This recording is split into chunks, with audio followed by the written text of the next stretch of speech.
la comida tampoco me va a curar. ¿Hasta qué punto es una falacia esta afirmación? Es un error tremendo pensar que la comida no le va a curar. Claro, si tú te empeñas en que no haya inflamación, si tú te empeñas en que cada vez que aparezca la más mínima muestra de inflamación, enseguida le colocas el ibuprofeno, le estás dejando a ese cuerpo sin la capacidad de defensa.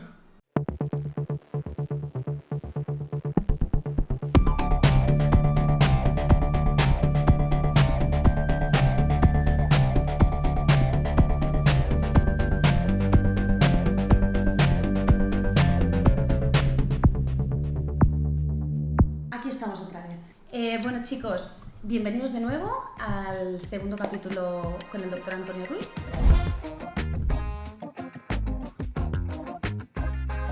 El otro día hablábamos de bioinmunogenética, nos centramos bastante en el tema de las fórmulas magistrales, la bioinmunogenética en general, y hoy vamos a hablar de una parte muy importante que es la alimentación.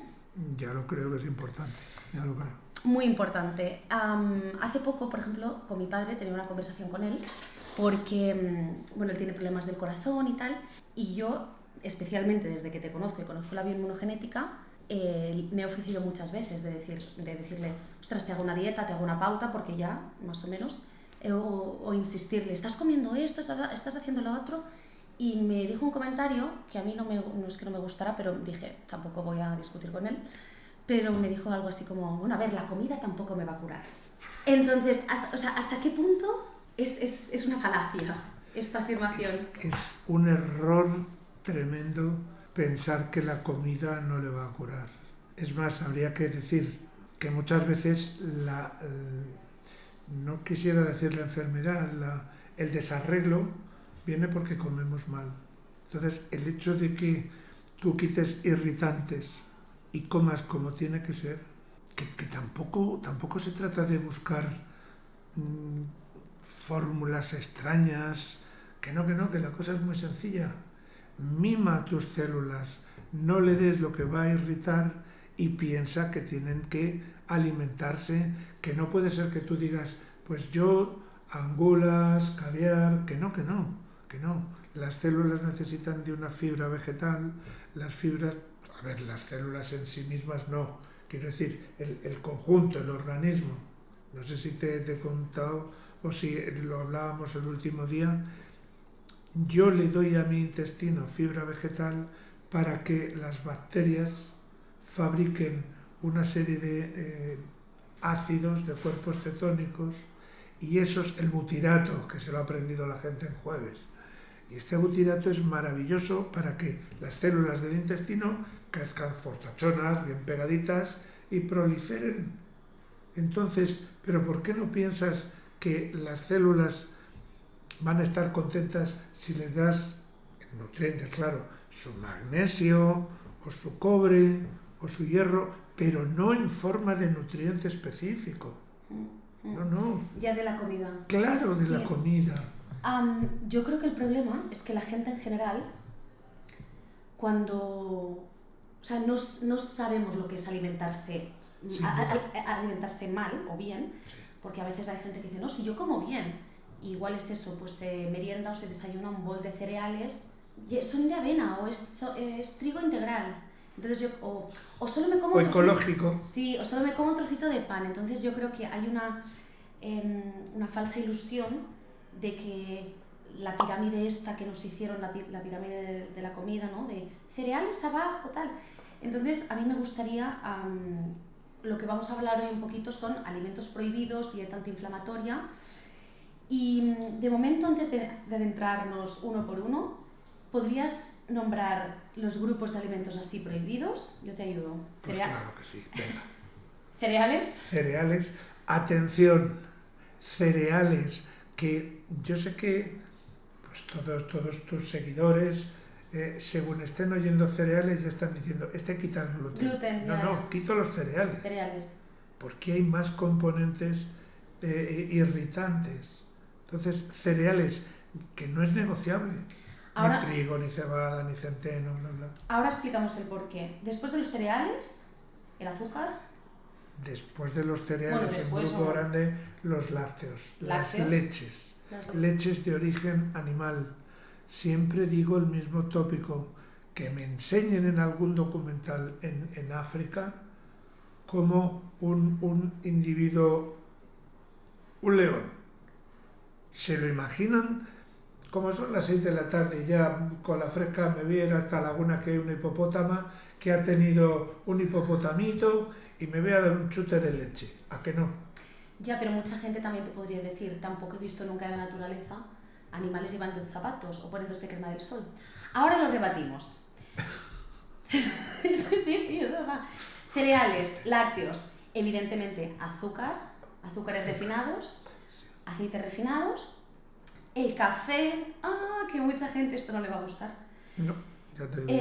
El alcohol, evidentemente, y ya no me dejo nada más. Sí, te estás dejando la clara de huevo. La clara de huevo para el principio de la dieta, vale. Al principio, eso es. Vale, entonces vamos a ir por partes. Primero, que es que al final, no sé si lo he dejado claro al principio, una alimentación adecuada, claro que te puede ayudar a recuperar la normalidad. Cuando Hipócrates, sin laboratorios de análisis clínicos, sin resonancias magnéticas ni cosas de estas, decía que la alimentación sea tu primera medicina. El hombre tenía una razón, pero vamos, más que un santo. Sí, como si fuera antes de ayer. Claro, y estamos hablando de 400 años antes de Cristo. O sea, si hubiera gente que dijera, pues yo estoy en un sitio, en un país en el que no hay ningún especialista de bioinmunogenética, o en el que, yo que sé, no tengo recursos para comprar fórmulas magistrales, no es decir, o sea, que lo perfecto no sea enemigo de lo bueno, es decir, claro, empieza con la dieta, que eso seguro, claro, que eso seguro que te va a ayudar. Come bien. Mira, la gente, esta mañana sin ir más lejos, un señor me dice, sí, yo como perfectamente, así. A ver, dígame, desde que se levanta hasta que se acuesta, pues yo me cojo mi tostadita. Claro. Y pues ya empezamos mal. Ya empezamos mal. Ya. Empezamos mal. Sí, porque es un poco lo que dijimos, creo que esto lo comentamos el otro día, de que una alimentación inflamatoria no es comer cosas que te desinflamen, sino no comerte lo que te inflama. Exacto. Es un poco ese mensaje es clave, y fíjate que parece que es de perogrullo. Es que esto es una dieta antiinflamatoria. No, estás comiendo algo que no favorece la inflamación. Exacto. Mira, porque el comer en sí ya te inflama, ¿no? Hombre, claro. Sí. Tú piensas que el sistema inmunitario está vigilando continuamente de día y de noche. En el tubo digestivo, en la mucosa respiratoria, tenemos elementos, celulitas, que están controlando continuamente lo que ocurre, lo que pasa por allí. Porque si hay algo que nos puede hacer mal, el sistema inmunitario enseguida va y lo destruye, no se anda con chiquitas. Sí. ¿Y cómo empieza esa respuesta del sistema inmunitario? Con inflamación. Lo que ocurre es que la inflamación es un proceso, digamos, autolimitado en el tiempo. Entonces todo va estupendamente. Sí. Pero si tú esa inflamación la estás prorrogando, más, se cronifica. Mal asunto, porque entonces ya tienes un problema que muy probablemente va a acabar en una fibrosis. Sí. Pero la inflamación en sí misma es que es la manera de comenzar una respuesta a tu sistema inmunitario. Y es bueno. Sí, como que es necesario, sí. Claro. Vale, entonces vamos a empezar por los alimentos, los cereales. ¿Hay algunos cereales que se puedan comer? ¿Y por qué los cereales no? O sea, cuéntanos el tema del trigo. Bueno, el tema del trigo sí que lo comentamos un poco en el capítulo anterior, que hablabas de esto de las espigas, que en tu época era muy diferente el grano, los cromosomas que tenía muchos menos, que ahora tiene muchos más. Entonces, esto sí que lo comentamos en el otro capítulo, yo creo, y ir a mirarlo si queréis, os lo dejo por aquí. O sea, es mejor si te vas a comer un cereal algo sin gluten, evidentemente sí. Sí, pero ves, es que ya estás diciendo sin gluten. El gluten es una familia de proteínas. Estas proteínas no dejan de ser un elemento químico que cuando llegan a interaccionar con la mucosa digestiva van a provocar una respuesta irritativa, una respuesta de rechazo. Entonces, lo primero de todo, si quieres empezar a ayudar al paciente, quítale lo que le irrita. Durante mucho tiempo buscábamos, porque era algo relativamente raro, buscábamos, por ejemplo, delante de un dolor de tripa, que tal, que cual, ya está, este va a tener una celiaquía. La celiaquía era un problema raro, pero raro. Hoy en día es de lo más normal, pero con una salvedad. Y es que, como tal, la celiaquía con daño microscópico en las células, pues no necesariamente tiene que ocurrir así, pero lo que sí que hay es una sensibilidad química elevadísima, que se dice sensibilidad no celíaca frente al gluten. Es decir, tú tomas unos cereales, no te llegan a provocar el daño en la mucosa, pero a ti te está doliendo la tripa. ¿Por qué? Porque ese gluten que lleva ese cereal está irritando tu mucosa intestinal, luego está estimulando el sistema nervioso que tiene el intestino. Vale, ostras. Vale, o sea que sin gluten, con gluten, cereales fuera. Cereales fuera. Pero sí que se puede comer arroz y quinoa. Exactamente. La quinoa ya sabemos como tal que no es como tal un cereal, que es más un pseudo cereal, pero el arroz sí, el arroz es un cereal que es absolutamente inerte y que no hay ningún problema con su utilización. Aquí siempre digo lo mismo, como es bueno no te vayas a atracar y no te vayas a comer una fuente así de arroz, porque eso se va a quedar fijo en alguna parte de tu anatomía que no quieres que crezca. Pero por lo demás, sí, no hay ningún problema con el arroz. Ni palomitas. Y la gente, las palomitas son sanas. Para nada. El maíz también ha sido modificado. El maíz tiene también su proteína irritante de la familia del gluten, dentro de lo que son las prolaminas.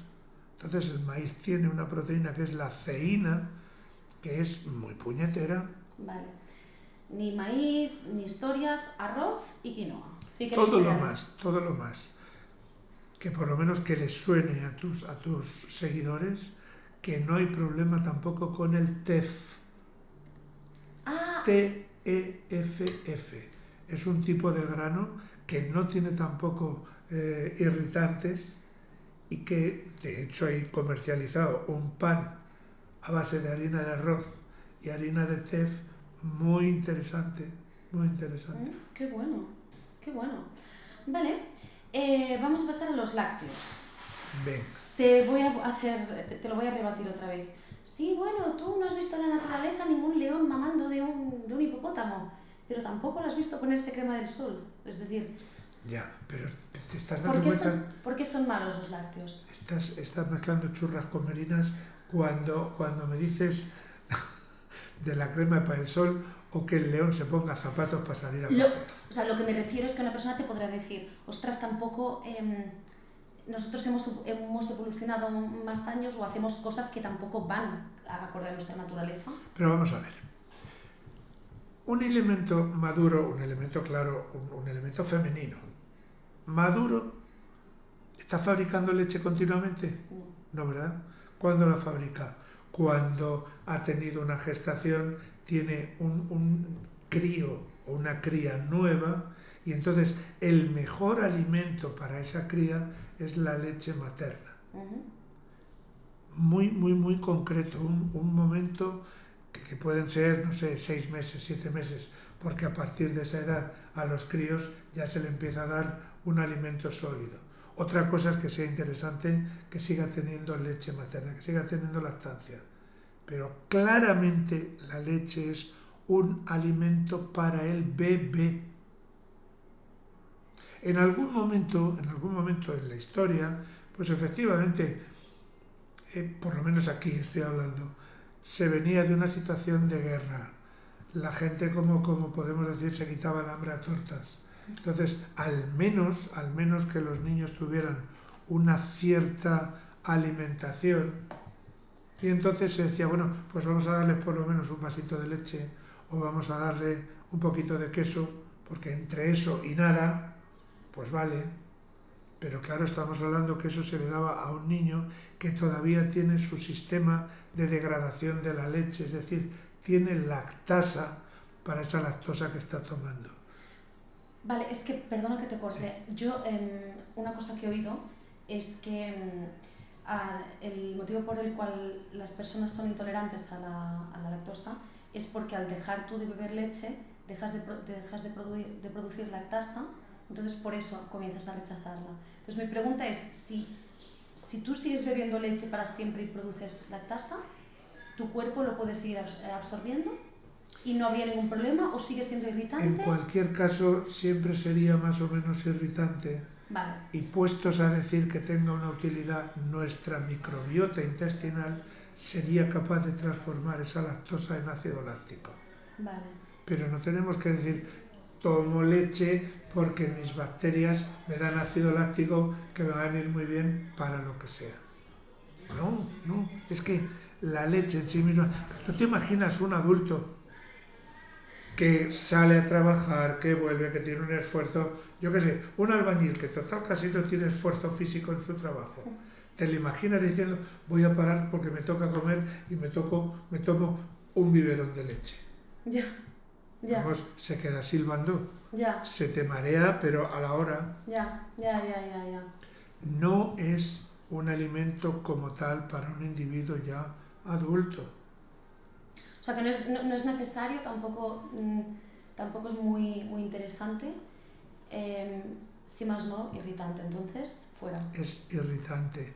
¿Que no es tan irritante como el cereal? Pues es verdad, Vale. es verdad. ¿Pero que es irritante? Pues claro que es verdad. Claro que es verdad. Entonces, empeñarse en decir, no, es que esto es muy bueno porque... Lleva mucha proteína y tal, y grasa buena, dice. Venga, hombre. Vale. Luego, el azúcar. Vamos a hablar primero de los aceites refinados. Porque el azúcar tiene más valor. Aceites refinados. Vamos a ver. Si hablamos de aceite refinado de oliva, eso me parece que es poco más que un sacrilegio, es insultar a Dios. Hombre, en la tierra del aceite. Ya, y más en este país. Sí. Que te vayan a decir, no, es que resulta que el refinado sale más barato. Venga, hombre, venga ya. Ya. Venga, no me lo puedo creer. Ya. Hablo del de oliva. Del de oliva, sí. Ahora vamos a hablar de un concepto que es bueno que se conozca, que es el concepto de índice de penetración del aceite en el alimento que estás preparando, que estás procesando. Vale. Entonces, de los diferentes tipos de aceites, los que más se utilizan en la cocina en España son el de oliva y el de girasol. Uh-huh. Hay que reconocer que el aceite de girasol te hace unos fritos preciosos, un dorado monísimo. Pero ¿qué ocurre? Como lo estés friendo a una temperatura alta, no te digo nada cómo se va a empapar ese alimento del aceite de girasol. Y eso significa, primero, no te voy a decir que sea incomible, pero resulta un poco infumable, Sí. que se te queda la grasa agarrada aquí, Uh-huh. ¿verdad? Y luego aparte otra cosa, que es que un aceite de girasol es claramente proinflamatorio. ¿Puedes explicar por qué? Pues muy sencillo, porque el componente más importante ahí es el omega 6. Entonces, un omega 6 tiene una capacidad sobre todo proinflamatoria. Que es necesaria para el cuerpo, para reducir esa inflamación, pero en exceso... Exacto. Una cosa es que tú digas, necesito una parte en la alimentación, necesito un componente de omega 6, porque si acabamos de decir que el sistema inmunitario, cada vez que tiene una agresión, que una agresión es comerte un trocito de pan, si cada vez que tiene una agresión va a desencadenar una inflamación, esa inflamación empieza en un patrón molecular, pero llega un momento que va a desencadenar, por ejemplo, la presencia de una cosa que se llama ácido araquidónico. Esto viene como consecuencia de la metabolización del omega 6, del ácido linoleico. No quiero decir palabrotas. Iba a decir... Pero es que es para que entendáis que el cuerpo necesita hacer una inflamación Sí. en un momento determinado. Y esa inflamación está mediada por el ácido araquidónico para que acaben apareciendo prostaglandinas. Si tú suprimes al 100% la ingesta de omega 6, ¿de dónde haces inflamación? Es que no es bueno. ¿Podrías ponernos un ejemplo breve de algún proceso médico en el cual digas, ahora es necesaria la inflamación, en algún caso, algo? Uy, mira, hay infinidad de ejemplos. ¿Qué te digo yo? Para que la gente lo entienda. Por ejemplo, ya sabemos que en las mucosas tenemos bacterias. En la mucosa respiratoria se dan unas circunstancias maravillosas porque hay calor, hay humedad, es el mejor medio para que crezcan bacterias. En un momento determinado se empieza a acumular moco que obstruye la vía de salida, el bronquio, y esas bacterias que hay empiezan a crecer. Gracias a que tenemos unas células, unos linfocitos, glóbulos blancos, que son capaces de detectar ese aumento de producción, digamos, o de presencia de bacterias, necesitamos defendernos. ¿Cómo nos defendemos? Las células del sistema inmunitario liberan unas moléculas que son proinflamatorias, facilitan la inflamación. No hay que olvidar que hablar de inflamación es, en términos, digamos, coloquiales, calor, tumor, rubor y dolor. Calor. ¿Cómo esterilizamos el instrumental que vamos a utilizar en el quirófano para operar? ¡Ostras! Con calor. Luego se eleva la temperatura porque de esa manera nos vamos a cargar esas bacterias. ¡Hostia, qué bueno! Pero claro, si tú te empeñas en que no haya inflamación, si tú te empeñas en que cada vez que aparezca la más mínima muestra de inflamación, enseguida le colocas el ibuprofeno, le estás dejando a ese cuerpo sin la capacidad de defensa. ¡Qué bueno! Te estás equivocando de medio a medio. ¡Qué bueno! Así que fíjate de qué manera algo que en el pulmón, como se perpetúe esa situación de inflamación, cuidado que tenemos una neumonía.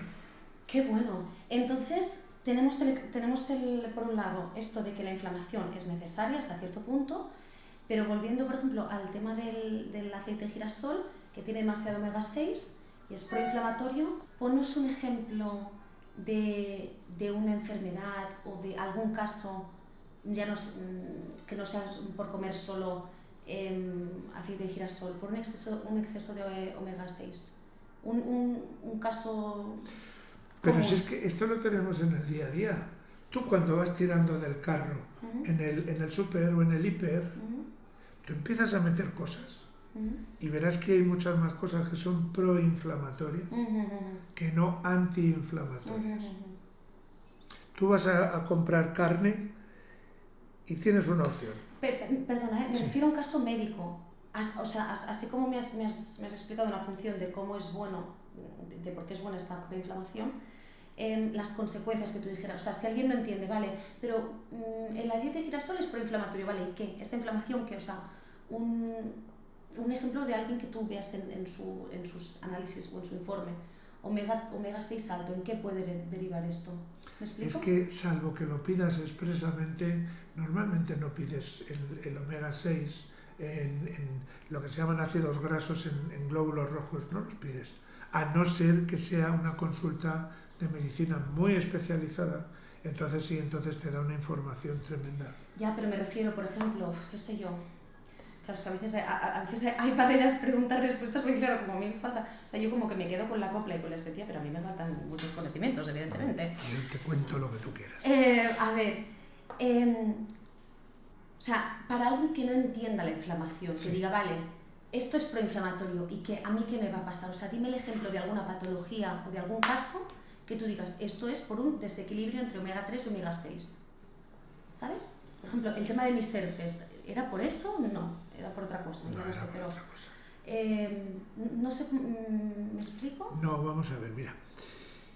En el cuerpo tiene que haber un equilibrio entre omega 3 y omega 6, de manera que la fracción se admite que la relación sea 1:1 o como mucho, 1 de omega 3 por 3, 4 de omega 6, no más. Vale. En esos márgenes todo está perfectamente bien. ¿Qué ocurre? Si yo estoy provocando una irritabilidad, esa irritabilidad me da igual desde que te estoy clavando un puñal en una mano hasta que te estoy echando aceite hirviendo en la otra mano. La manera de defenderse el cuerpo de esa irritación es generar una inflamación. O sea, hablamos de inflamación general. General. No sería como algo concreto. Vale. No, general. Vale. Pero fíjate, cuando estamos hablando en el patrón molecular, una vez que se desencadena la inflamación, ya se están empezando a liberar otras moléculas, que no te digo la palabrota, que vienen a resolver el problema de la inflamación. Esas proteínas que van a ayudar a resolver, me estoy quedando con las ganas, para quien quiera mirar esto, Dilo. las proteínas son resolvinas. Resolvinas, ¿ves? Ya estaba dando pistas, digo, tiene que ir por ahí. Resolver. ¿Por qué estoy diciendo resolver? ¿Por qué es tan útil la inflamación? Porque una vez que has tenido el daño, tu cuerpo es capaz de recuperar la normalidad. Esto es lo que en latín decimos que hay una restitutio ad integrum. Tú has tenido una inflamación en el pulmón, has tenido una neumonía que ha estado duro, pero como la madera de esta mesa. Y después, ¿qué ha pasado? Esa fase crítica de enfermedad, tú vuelves a ver el pulmón y está absolutamente blandito, aquí no ha pasado nada. Es decir, la inflamación ha ayudado a defenderte y algo que le gusta mucho oír a los pacientes, y a curarse. Y allí no ha ocurrido nada. Vale. Pues eso es gracias a la inflamación. Vale. Vale, ahora me queda mucho más claro. Entonces, volviendo al tema de los aceites refinados, el aceite de girasol, es que a mí me llamó mucho la atención cuando me contaste esto. Entonces, no es más, o sea, es todavía más malo, o bueno, es malo cuando tú lo cocinas a altas temperaturas porque el alimento absorbe mucho omega 6. Absorbe, aquello está medio calcinado, se empiezan a producir una serie de moléculas que son tremendamente irritantes, que pueden influir incluso en los sistemas de metabolización del hígado. Pero entonces me estás diciendo que el aceite de girasol sin cocinar a altas temperaturas es bueno. En cantidades razonables, claro que es bueno. Vale.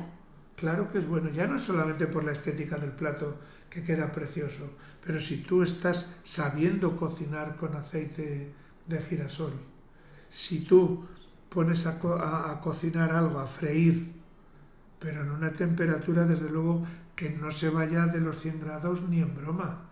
Esto muchos pseudonutricionistas se te van a tirar encima, yo creo. ¿Por qué? No, porque se ha satanizado mucho. Yo aluciné cuando me lo dijiste, pero la verdad que tiene todo el sentido del mundo. Aún así, estando en España, quizá la opción más interesante es siempre un aceite de oliva, ¿no? ¿Me dejas que sea un poco bronca?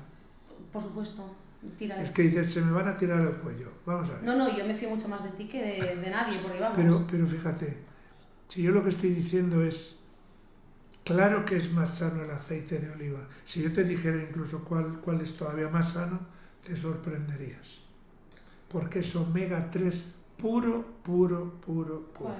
El de colza. ¿El de colza? Ese no es el que usan en... El de colza fue el motivo aquel hace muchos años del síndrome tóxico, pero es que aquello era un aceite desnaturalizado, industrial, bueno, una guarrería. Pero tú te pones a ver, sensu estricto, el contenido en omega 3, que es el ácido linolénico, y con mucha diferencia, desde luego, el de colza. ¿Qué ocurre? Que el de colza tiene un componente que le puede resultar irritante, y entonces por eso es mejor no utilizarlo, pero solo, ¿cómo decir? No demonicemos, porque fruto de la investigación en Canadá se le ha quitado ese componente irritante Ah, y ahora hay un aceite de colza que no tiene ese componente irritante, ¿cómo se que es llama? la canola. Ah. La canola, Es que en Estados Unidos aceite de canola, vamos, por un tubo. pues claro, Para ellos es como su aceite de girasol. perfecto, ¡Wow! perfecto. Pues esa canola es de lo mejor que se puede llevar a la boca, porque es un omega 3 puro sin el irritante. Ah, el aceite de canola es el de colza sin el irritante. Sin el irritante. ¿Qué me estás El contando? irritante es una cosa que se llama ácido hetacrínico. Vale. Pues se ¿Qué le me quita. estás contando? Claro. Hola, me acabas de dejar loquísimo. Lo que pasa es que, a ver, tenemos que hacer patria, hombre. Si tenemos un aceite maravillosísimo. Aparte, está mucho más bueno el de oliva. Pero sin duda, claro que ¿Y sí. el de coco es bueno también? El de coco de verdad. El de coco de verdad, el de coco hecho a partir de la pulpa, perfecto. Vale. Pero es que los que no están hechos con la pulpa y están hechos pues con cascarabitos, con un montón de cosas que son, digamos, irritantes, desechos, eso no es nada aconsejable, Vale. porque estás metiendo el demonio en el cuerpo. Vale. Muy bien. Vamos a tener que dejarlo a medias, ¿eh? Eso ya lo veo yo. Sí. Vale, vamos a hablar del café. El café. ¿Por qué es malo el café? La gente, guau, si el café es buenísimo, tal. Hombre, ya te digo.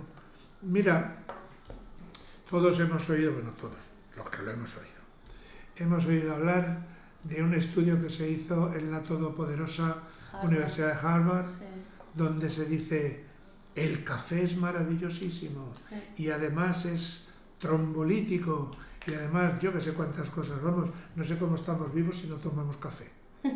Claro, yo siempre digo, ¿no será que ese estudio se ha hecho con el típico café americano, es decir, aguachirri?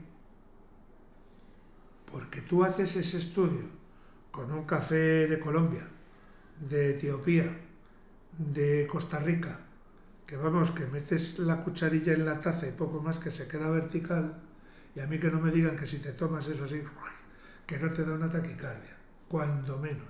Sí. Pues claro que sí, claro. Hay muchos efectos, pero que yo creo que no son del caso ponerse, digamos, en plan exhaustivo de los problemas que puede traer el café. Pero hay, por lo menos un par de ellos que eso sí que los quiero decir. Sí, por favor. Uno de ellos, la gente que toma café tiene que saber que la absorción en el intestino de las vitaminas, especialmente de la D, se queda interferida. ¿Eso qué quiere decir? Que no se absorbe como es debido. Estás ahí con el... A mí me dejaste loquísima con esto. Entonces, Luego igual te estás tomando el suplemento y luego claro, te bebes hombre, 6 ayuda a que cafés. se absorba. Claro, Ayuda a que se absorba y con el café, desde luego, no lo estás favoreciendo. qué fuerte. Y el otro gran problema Ajá. es que en el hígado se produce una molécula. Bueno, el hígado, de las muchas cosas que hace, una es producir antioxidantes. Para la producción de esos antioxidantes hace falta una moleculita, que es un aminoácido que se llama cisteína. Uh-huh. Bueno, pues en la cadena de síntesis de la cisteína hay un intermediario que se llama homocisteína. Ah, esto me suena mucho, sí. Cuando la homocisteína está elevada, y fíjate lo que digo, elevada por encima de los 10 milimoles, o sea que tampoco estamos diciendo es que te sale la homocisteína por la oreja. Uh-huh, uh-huh. Todo lo que sea homocisteína por encima de esos 10 milimoles condiciona la presencia de un estado especial de oxidación en el plasma. Ostras. Y entonces, ¿qué ocurre? El pobrecito colesterol que le tiramos todos a degüello, error. Resulta que el colesterol, cuando se fabrica en el hígado, digamos que se utiliza un transportador Uh-huh. para llevar el colesterol a los tejidos. Ese transformador, para quitarle hierro al asunto, vamos a decir que son furgonetas LDL, lipoproteína de baja densidad. Uh-huh. Bueno, la LDL lleva el colesterol a los tejidos y el colesterol que sobra es devuelto al hígado con otra furgoneta, otra proteína que es la HDL. ¿Hay alguna razón para decir, no, es que LDL es la mala? Pero es lo que se dice. Sí. Ay, es que el colesterol malo. Que no es esa la idea. Sí, sí. La LDL es un transportador que lleva colesterol, pero que cuando la homocisteína está alta, luego hay exceso de oxidantes en el plasma, la LDL se va a oxidar. Y si se oxida es algo así como si la furgoneta se averiara y tuviera que apartarse para que pasen los demás que están sanos. Eso que se está pegando a la pared de la arteria es lo que va a dar lugar a la arteriosclerosis. Claro, cuando la medicina era observación y resulta que lo que veías es que si cortabas una arteria, allí veías un producto y dices, uy, esto es colesterol. Claro. Lo que no se sabía es, cuidado, ese colesterol está dentro de un transporte que es la LDL, porque si no se hubiera oxidado la LDL, ese colesterol no te lo encuentras ahí, porque seguiría circulando. Sí, sí. Luego, ¿qué es lo que hay que hacer? Cuidar que la homocisteína esté bajita. ¿Y eso cómo lo hacemos? Fíjate si es sencillo.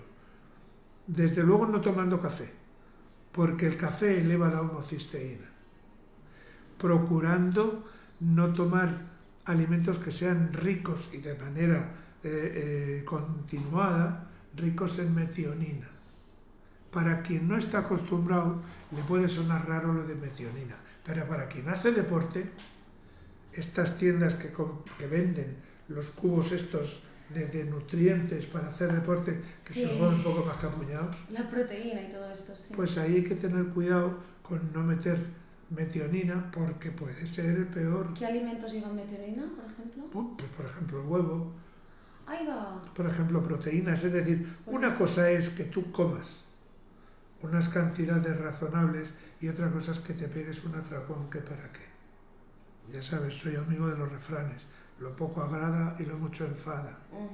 Entonces, si estamos diciendo que cuidado con la homocisteína, cuidado con la metionina, cuidado con los frutos secos, cuidado con el café, cuidado con tener buenos niveles de vitamina B, es importante para controlar los niveles de homocisteína. Es importante tener un buen aporte de B6, de B9 y de B12.